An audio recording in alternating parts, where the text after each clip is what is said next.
Hey, what is up guys? My name is Oleg, this is Bond. Welcome back to the channel. In today's video we're going to do a review of a Parnis GMT, which is a Rolex GMT Master 2 Homage. I bought this watch a few weeks ago off of eBay for $75 and we did our unboxing and initial impressions of the watch. Based on the feedback and the comments that I got from that video, this watch is a lot more popular than I thought it was. A lot of you guys like Parnis watches, a lot of you have them in your collections, and a lot of you are considering getting one. So is the watch any good? Let's start the review by looking at the basic dimensions of the case. The watch has a diameter of 40 millimeters, a lug-to-lug width of 47.5 millimeters, a lug width of 20 millimeters, and a thickness of 13.5 millimeters. Here's what the watch looks like on my 7¼ inch wrist. I think it fits pretty well. It does have this first protruding lug. Keep that in mind. If you have a smaller wrist, it might protrude past your wrist. Also, the clasp here makes kind of a weird pyramid shape or a triangle, just the way it's designed. But other than that, it's a fairly comfortable watch to wear. There's a lot I have to say about this watch, and I know a lot of you guys have been anticipating and waiting for this review for a while now. However, I'm still gonna try to keep this review as short as possible without dragging it on too much. So first thing I need to mention is the price of this watch. It's a $75 homage of a Rolex GMT Master 2, which is an amazing price for any automatic watch. But it's not just any automatic watch. It also has, of course, the GMT function. It has a date function. It has a ceramic bezel. It has a sapphire crystal, a stainless steel case with a stainless steel bracelet, and all of that is around $75 US, $80 through third-party websites like eBay, like AliExpress.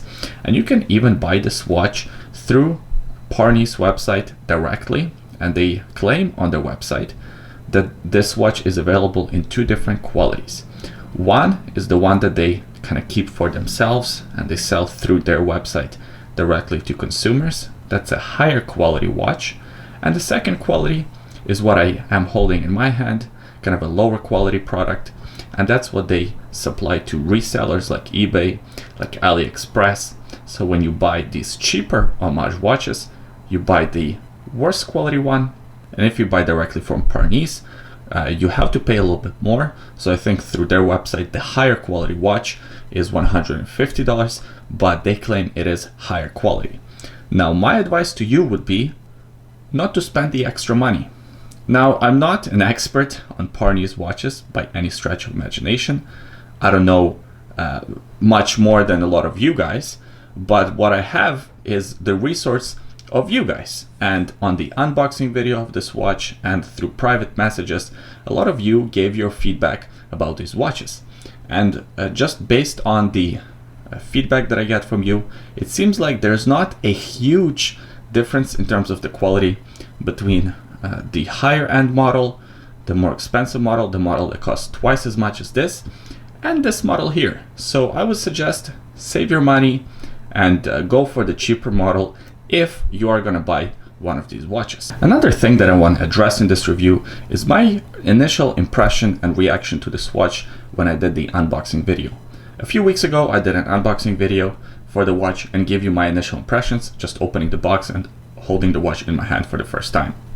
Some people said that I wasn't as enthusiastic about this watch as they'd like me to be, and I guess that's true. I don't think I was particularly negative on the watch, but I wasn't as impressed as I wanted to be.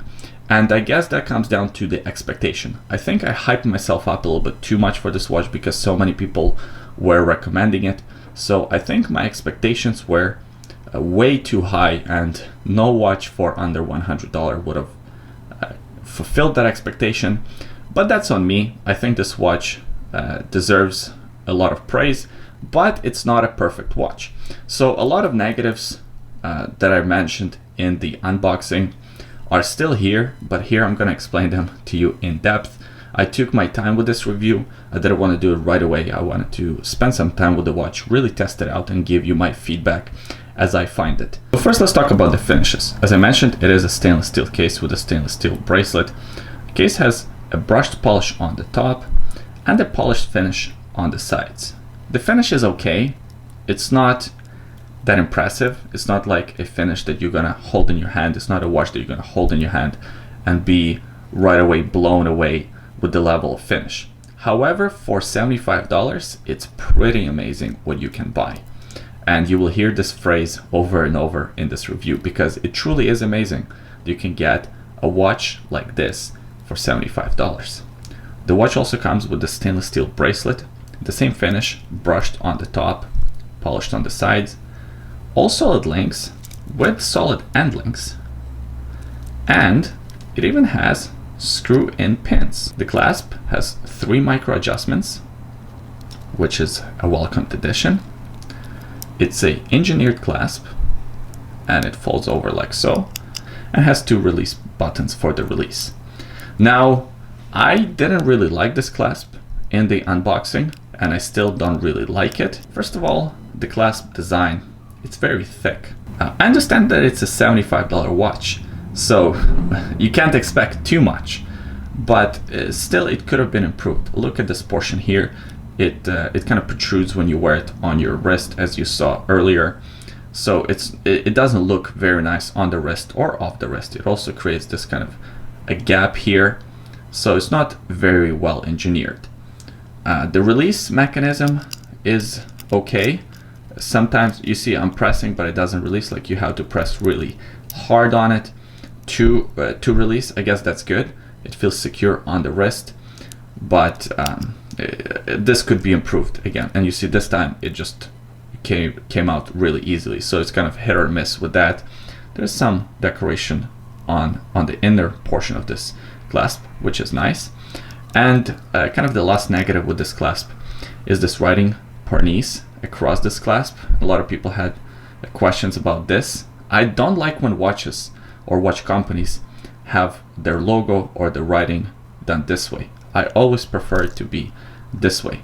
Another company that is guilty of this is Richard Legrand, one of the favorite watches from last year that are reviewed, and they wrote their logo in this kind of horizontal manner as well. As mentioned earlier, the watch has a flat piece of sapphire crystal.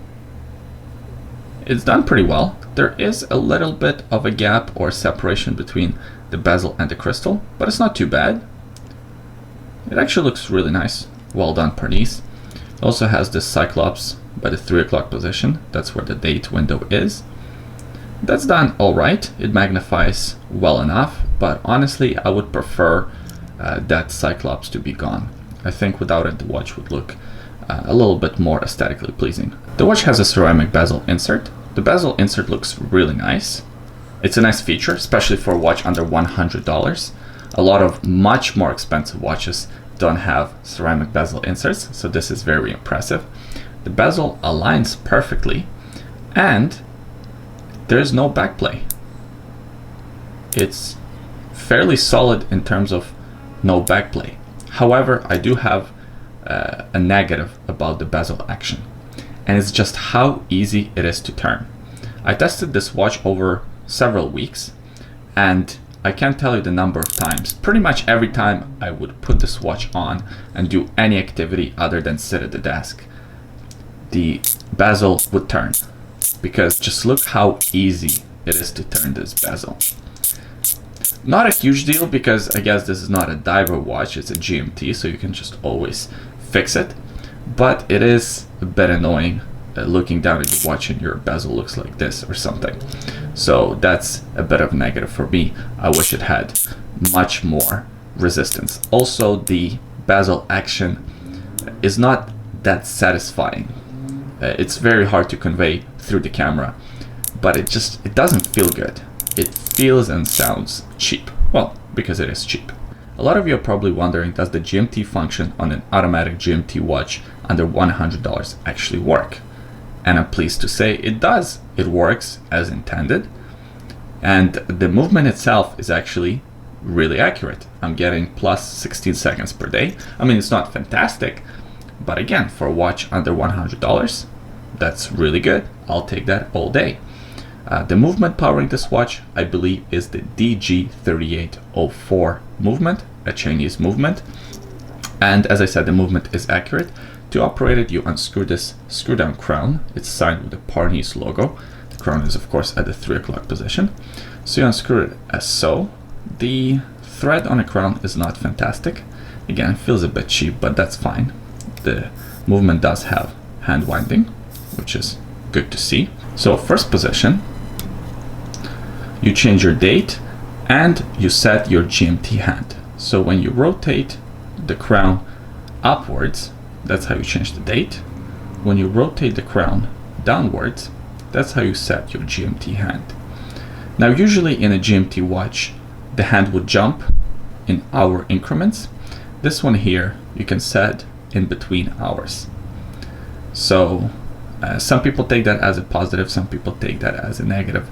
To me, that's a bit of a negative because sometimes you might not align with the gears properly and you might break the movement, so you have to be really careful with setting the GMT hand and setting the date with this watch. Second position of the crown is to set the time. As you see, as I rotate the time, the GMT hand moves as well. I like this dial. I like the deep black dial with applied indices. The printing on the dial looks good. I like the orange GMT hand and the orange GMT writing on the dial. It looks different, it looks cool. I think it actually looks better than the green hand on the original Rolex GMT, but that's just my opinion. And there is lume on this dial. Let me pop a lume shot on the screen right now. As you can see, the lume is spotty at best. It's pretty poor. So just something that you need to expect when you get one of these watches. Alright guys, so that was the full review for the Parnis GMT. A pretty solid watch for 75 bucks. Is it perfect? No, it has quite a few shortcomings. But I can see why it's so popular. It has great specs, the finishes are pretty good, it works well. I don't know about the durability of this watch long term. It could last a month, it could last a year, it could last 10 years. I don't know. But from what I see, I can see why it's so popular. It's a pretty solid watch. And last thing I want to address is, why am I spending so much time talking about this watch? Why am I making such a long video and putting all this effort into $75 copy or an homage of a Rolex GMT Master 2? Well, because these watches are really popular and it's very easy to impulse buy a $75 watch because they're so darn cheap in relative terms, so to speak. So I know that a lot of you guys, after watching this video, would be really tempted to buy one of these watches because it has such great specs and the price is not that high, so you can kind of take that risk. So hopefully with this video it gave you a better idea what you can expect when you buy one of these watches, and now it's up to you to decide whether you want to pull the trigger or maybe keep on saving for something else. I appreciate you watching this video until the end. Please leave a comment in the comment section below. Let me know what you think about this Parnis GMT. By the way, today on my wrist I'm wearing a Richard Legrand, a really great diver watch. I did a review of this watch a while back. I will link that video in the description below. Also in the description below there is a secret link. Have a look if you're curious. Thanks for watching. I hope you enjoyed this video. I hope you liked it, and I'll see you guys next time.